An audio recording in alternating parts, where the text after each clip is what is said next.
In Mark Crowley's book, Lead from the Heart, he discusses how many employees across the nation are no longer engaged in the work that they do. Mark discusses that this is because people are looking for more out of their jobs than they ever have before. No longer are people going to work just for good pay and benefits to support their families. Today, people look to work for a sense of fulfillment and purpose. They want to feel valued and cared for, and they want to know that more than anything, the work that they do truly matters. The problem is that many leaders and organizations today aren't prepared to meet these kinds of needs. They're operating under the old style of leadership, which is to just squeeze as much productivity out of employees as possible without stopping to get to know what their needs and wants are. In the thesis of Mark's book, he argues that we should be doing the exact opposite. He believes we should be leading from the heart. What that means is organizations need to stop and ask, what can they be doing for employees? They need to truly individualize the work experience for each employee and tailor it to that employee's talents and ambitions. They need to really value and care for each employee, and each employee should know that they're valued and cared for. Mark believes that if an organization invests in their employees in this way, the employees will go above and beyond in their work, only making the organization more successful overall. I think in Mark's book, he presented a ton of research and examples of how people who have employed this type of leadership have found great success, which has supported the thesis of his book. However, in my organization, I could see leaders thinking that Mark's style of leadership just isn't a need for them. I work for a rather large school district, and employment within the school district is highly coveted in our region. We have a very competitive salary schedule, and we're known for our terrific leadership. We have an awesome superintendent.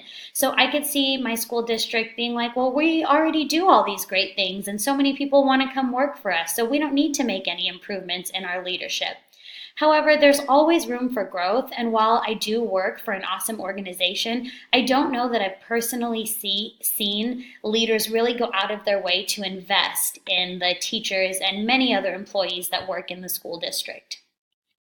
So for my transformational change project, I wanted to create a mentor program for new teachers. And in the same way, I don't think my school district truly thinks my program is a necessity.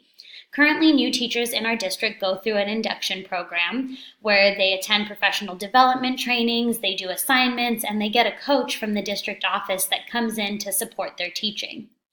The problem is that many teachers walk away from induction with nothing but negative things to say and negative feelings.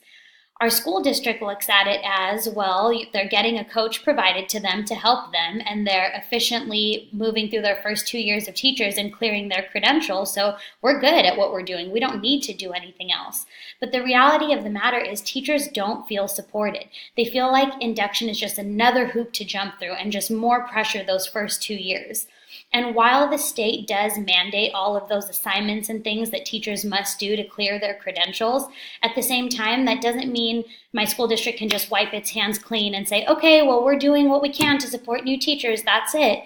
They need to really hone in on what can we do to improve this process or supplement it in a way to provide the support that new teachers are needing. So in my TCP, I'm going to employ a few of Mark's strategies that I feel will help meet some of these needs in my organization.